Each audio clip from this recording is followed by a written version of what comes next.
Good morning, everyone, and welcome to the kickoff of our summer series webinars. The first of our summer series will be today's 10 KPIs every production engineer needs to know. Quick introductions.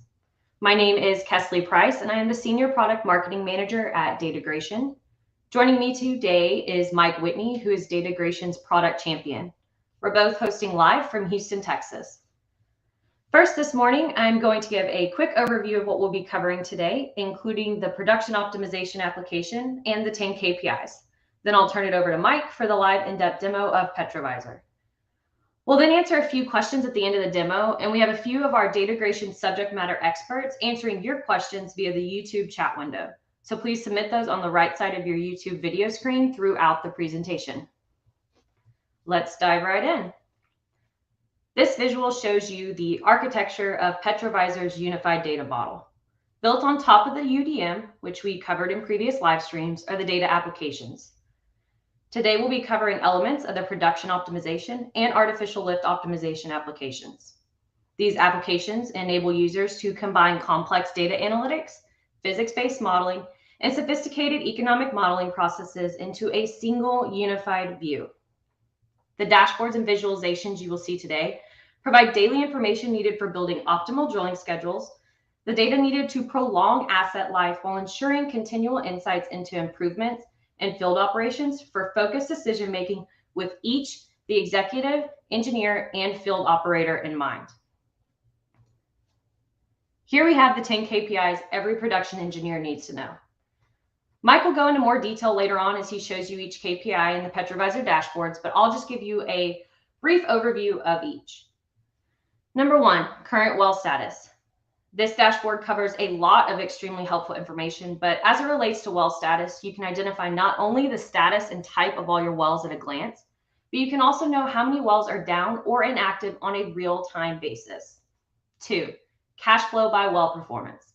This allows you to identify which wells are your highest and lowest performers. 3, well ranking by performance score. Here you can monitor and assess the performance of hundreds of wells on a daily basis in order to identify those that are underperforming and may require intervention or a workover. 4, break-even lifting cost. As commodity prices fluctuate, you now know how many wells may need to be shut in, returned to production, or should be reviewed for further evaluation in order to become profitable. 5, inactive well ranking by internal rate of return. By including the reactivation cost and running full oil field economics, you can identify which wells to reactivate, abandon, or sell. 6, exceptions, flags, and EVS rules. An automated exception-based surveillance system continuously monitors various operational parameters and flags problem scenarios or exceptions. 7, production rate versus history. One of the methods the engineers can use to evaluate the performance of the producing wells over time is comparing daily production rates to last week's or last month's average rates. 8, problem detection alerts. Continuous monitoring and well performance review are a part of an engineer's daily practice in order to spot problems and plan for deferred production restoration. So this dashboard has you covered. Number 9, cumulative production versus forecast. By keeping track of total production performance versus forecasted production engineers can understand in real time the performance of their assets and relate performance to different operational metrics and events. And last but not least, number 10, budget versus actuals.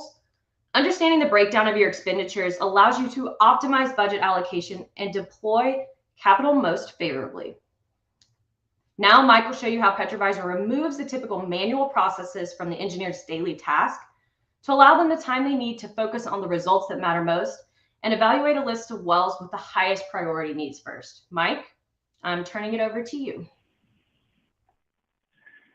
Thank you, Kesley, and thank you everyone for joining in with us this morning. As Kesley mentioned, my name's Mike Whitney. I'm a product champion at Datagration.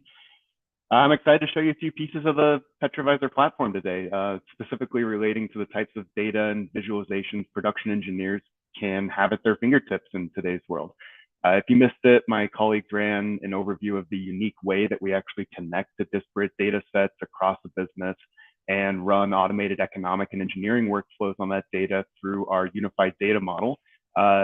I'll give another quick plug real quick for the moderators in our chat too. Christian, David, and Peter are all incredibly knowledgeable about the engineering workflows that we're running and everything that goes on behind the scenes of the platform.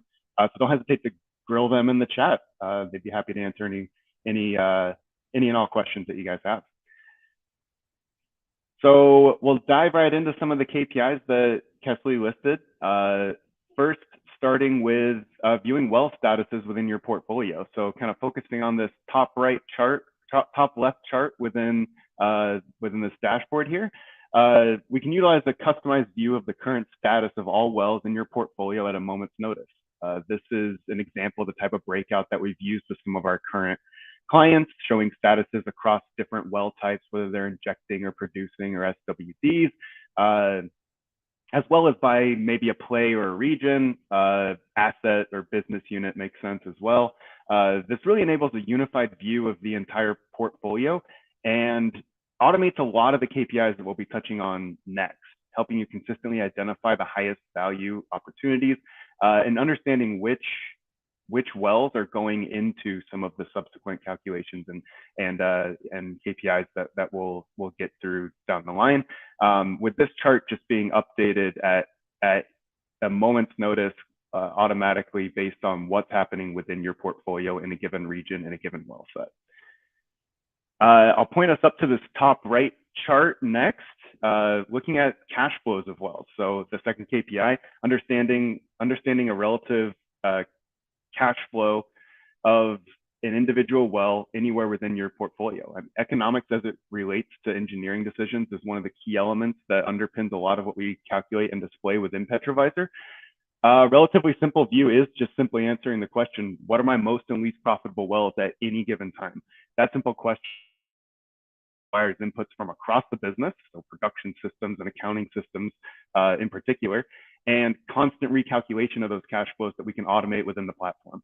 This automates the selection of top wells to continue to surveil, make sure that they continue to perform really well, as well as highlight poor performers. All of this going down to the well or pad level, identifying those wells that are negatively impacting overall company profitability, and high grade workover or P&A candidate selection. Really just making your work as result and operations oriented as possible that's the angle that we come at with a lot of what we talk about within PetroVisor. Are you focusing on the things that are going to move the needle and really be operationally focused, as opposed to focusing on everything with an equal amount of attention. The third KPI we can take a look at is calculating a break-even lifting cost. Again, all of this kind of rolling down, starting at the well level, and then creating a view of the portfolio in a very unique way. So one of the very hard challenges that we've heard across the industry is making shut-in and reactivation decisions very quickly and as quickly as possible as commodity prices change, in particular, as we get into pretty volatile times, making those decisions as quickly as possible, and being able to both shorten times to that decision and optimize deferred sales across a single asset or the entire portfolio. We have a very robust economics package within PetroVisor that allows us to see the exact location of production breaking even at any given commodity price, making the decision of shutting in or reactivating production much easier and in a greatly shortened amount of time, really. We can break out information for active and both inactive wells, blue being active here, green being inactive, and really create specific asset areas to monitor and run unique break-even calculations that take regional differentials, taxes and royalty situations, and varying OPEX into account, all of that being calculated down at the well level, and then roll up into an entire view of the portfolio that allows you to say, at any given point, if we're moving down or up within a commodity life cycle, what are the wells that are currently making me positive cash flow, and what are the wells that are currently losing value right now, and make those decisions on a dime that they should or should not be producing, or need to have some kind of work done on them to bring them back into the profitability range. The next KPI that we'll get into is actually making some of those reactivation decisions. So ranking your inactive well opportunities by some financial metric. We, in this case, calculated a rate of return. You could base that on some other metric, but I think most people like to talk in IRR terms. So identifying and ranking reactivation opportunities as commodity prices move around. Our view is that our view here is that we're showing IRR and relative to an expected cost of reinstated production. So is it a reactivation? Do we have to do a full rework? And again, that is accomplished through our full oil field economic workflows. What we end up with is a ranked list of wells to both bring back online, as well as divestiture opportunities and abandonment needs. If wells are constantly at the bottom here and are never our best opportunity, maybe those are wells that we will never bring back online or are part of a piece of the portfolio that we should offload. A critical piece here: lease operating expenses from our clients' accounting systems are automatically updated and included in these workflows. Remember, that's just one of the many data sources that we're going to connect to. And this analysis is then automatically updated with rankings moving around in tandem with live changes in both well performance and commodity prices, varying reactivation costs, whether services costs to bring those wells back online go up or down, as well as your lease operating costs. For the next few KPIs, I'll shift over to another dashboard view here that takes a deeper look at production and more specifically using high frequency SCADA data, such as pressures and temperatures, to automate well performance evaluations, detect current problems, and help predict future problem mitigation. So the first one we'll look at, and each of these will be focusing on an example where we've implemented a solution for a company that was using specifically ESPs in their wells, but we can do this across any different artificial lift mechanism depending on what you're actually using. But in this case, we'll be looking at a few ESP examples. So as I mentioned, the high frequency SCADA information is another key element that that is part of our overarching data connections that we'll update as frequently as we need to within the platform to calculate the things that we need to calculate. And that's just a piece of us implementing PetroVisor within a business. So on a daily basis, production engineers fundamentally need to monitor and assess the performance of tens to hundreds of wells, while identifying which are underperforming and may require intervention or a workover. We just talked about triage-based identification of underperforming cash flows. However, we can also take a look at performance relative to production, detecting a well, a reservoir problem, alerting decreased efficiency in an artificial lift system, and ultimately saving engineers. Our goal is a ton of time and effort that can be focused on activities with higher rates of return. This is kind of a good point for me to just mention that all of the visualizations that we're working with in the platform are powered by Power BI. So while we're looking at every single well here, we can drill down and look at a specific subset of wells, in this case, wells with ESPs running. And the workflow itself outputs this automated score that's telling us how well an ESP is actually performing.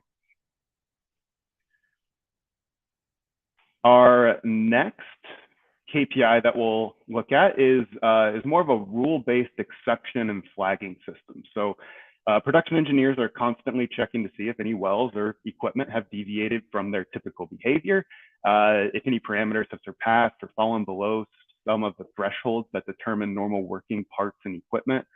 We can set up an automated exception-based surveillance system within PetroVisor that continuously monitors various operational parameters and flags problem scenarios based on predefined rules. This allows for proactive detection of unplanned production disruptions, faster reaction times, reduced deferred production, and even increased equipment lifetime and greater mean time between failures.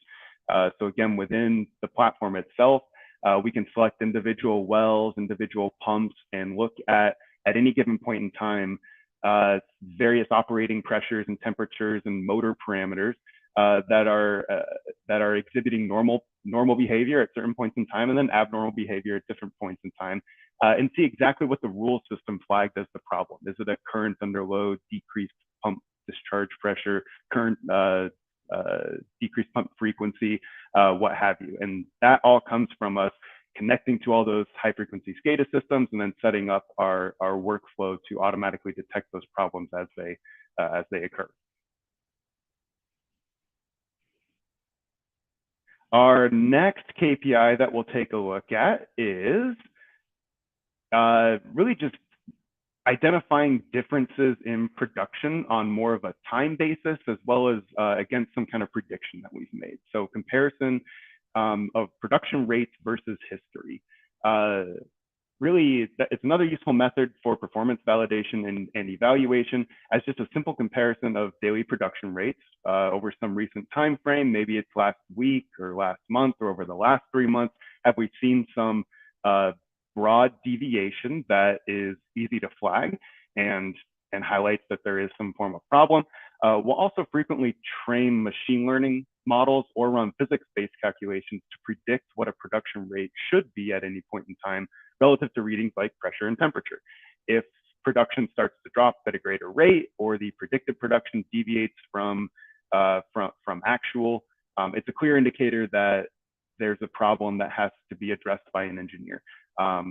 This is what we virtual flow meter up here, where we're actually predicting a oil rate in this case versus actual rate. We have a case here where it's actually pretty close, but as things deviate, we can automatically flag those problems to your engineers. And then a simple view of what are rates versus some previous point in time, previous week, month, what have you, and what's that total amount of varied production relative to a forecast. The last KPI I'll cover on this more really drilling down into the high frequency SCADA information and production information is problem detection. So this is a workflow. As I mentioned previously, continuous monitoring and well performance review are a daily part of a petroleum engineer's practice as they're spotting problems and planning for restoration of deferred production. Based on production or injection rates, our problem detection workflow detects general technical issues, for example, sudden changes in production rate, as well as the likelihood of events such as coning and channeling or gas breakthrough, warm pumps, viscous fluids, actually come up with the likelihood of certain events. So we'll take detected problems and combine them into a normalized score for an individual view of well problems and their likelihood of being the culprit. Looking at an individual well, again, we can flip through, go well by well, pump by pump, and see exactly what's taking place through time. If we start to see problems crop up more frequently, we can see that time basis real easy. But we can see points in time where motor current, pump pressures, wellhead pressures have dipped or risen sharply based on those readings. So say on January 1st in 2022, we had, or January 7th, looks like, wellhead pressure dipped. We had a pump intake pressure peak. We had a pump discharge pressure dip, and we had motor current dip as well, it looks like. We can go and look at, on a given date, what were some of the problems that could have taken place, and what's the likelihood of it being a specific problem? So in this case, on that January 9th, on this specific well, most likely a tubing leak, but it could have been plugged intake, worn pump, and actually start to triage that list of here's what the most likely culprit, the most likely problem is on a given well. So that brings us through 8 of the KPIs that we're going to cover, but the last 2, I'll flip over to one more dashboard that's a little more focused on comparing results to business expectations. So this first chart that I'll focus on in the top left here lets an engineer efficiently track operation performance, including cumulative versus forecasted production for an entire asset. In this case, we're looking at month by month. We can make that whatever time frame is most valuable, daily, quarterly, it doesn't really matter. This enables a production engineer to understand in real time the performance of their assets relative to various operational metrics and events in time. So for example, the progress and likelihood of hitting a planned yearly production figure. We have a number here for comparison's sake in the yellow chart, and then we can track on a moment's notice exactly how we're doing against that plan that we had in place, both incorporating historical actual production in the cumulative basis in the gray line, as well as forecasts that we've applied to wells based on forecasting their production out through time. And we can see exactly where we're trending relative to some production goal in this case. And the last chart that I'll look at is just the other side of the coin there from the tracking your production forecasts and hitting your production goals. It's also extremely important to keep track of operational performance from an economic perspective. So including field estimates versus budgeted costs versus actual expenditures. Viewing those costs across their categories is also incredibly important. So such as CapEx, total CapEx costs, total workover costs, lease operating expenses, plugging in abandonment costs through time, and then of course just the rolled up total. How are we performing against a budget? It's no secret that staying current with your budget and financial performance is essential to running an efficient field operation. And understanding the breakdown of your expenditures allows the team to optimize budget allocation and at the end of the day, maximize capital efficiency. That is, you'll find that is one of the key components that we focus on all the time within our workflows here is trying to help a company become better operationally and at the end of the day, improve their bottom line. So as you probably saw in a number of those charts, that's just a small facet of the many things we could talk about within the PetroVisor platform, some of the workflows that we're running, but in particular, 10 of the critical, those are 10 of the critical KPIs for a production engineer to have at their fingertips at a moment's notice, and we can help bring those to the forefront of our clients' workflows. But with that, I'll turn the mic back over to Kesley. Thank you very much, Mike. So now I'm going to ask you a few questions, and these are the most common questions we get asked. So first question for you, Mike, where do your production forecasts come from? So our production forecast can come from really different places. And on the on our side, on the PetroVisor side, we have really robust built workflows to automatically decline well level production based on a segmented ARPS equation. And then we have ways in the platform to change those well level forecasts if you need to meet within some kind of boundary conditions or you don't quite like the fit, you need it to conform to something, we can automate those decline forecasts within the platform. We also can very easily bring in forecasts that companies frequently already put together themselves. Maybe it's from an Aries or a combo curve.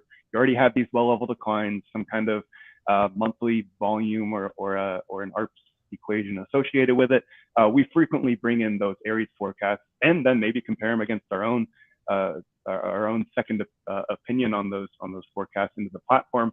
And then we can use those forecasts in any way that we want. I showed an example there of showing actual forecasts versus or actual production values versus forecasted values. That's just a roll up of our well level forecasted values. Awesome, thank you. So second question, can users easily customize input assumptions? For example, reactivation or rework cost?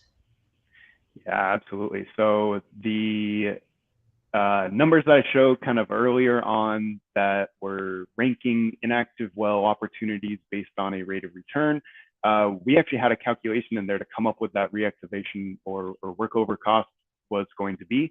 However, if there's a view, that's kind of the beauty of the unified data model and being able to have full control over an open architecture system is you can put in whatever value you want to assume, make a change at a moment's notice as services costs are going up or down, and recalculate those values as often as you want relative to whatever input. And that's true across really anything that we talk about.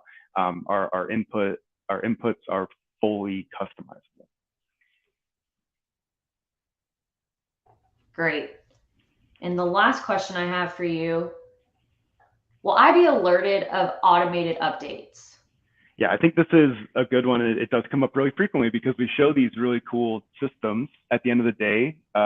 people get up in the morning and go to their job, and you have to have some kind of triage list of things to work with.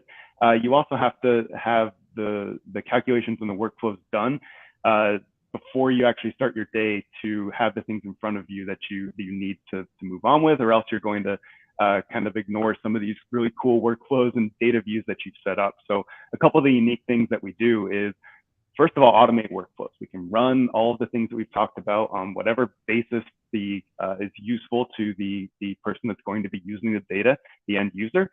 But we'll also integrate with certain systems. We can set up email alerts, as well as we've integrated with just send a Teams alert of right when something's gone wrong, or in the morning, hey, a triage list of things that need to take, that really need a human's eye at some point in the day. Great. I think that covers some of our most common questions. Thank you all for joining us today. Again, if you have any questions, please submit that in the YouTube chat window.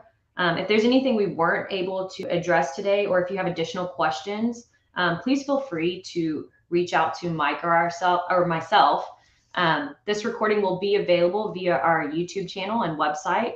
And if you're interested in scheduling a demo tailored to you and your company's needs, please reach out to us or submit a demo request via our website. We want to thank you all for your time, and have a great day.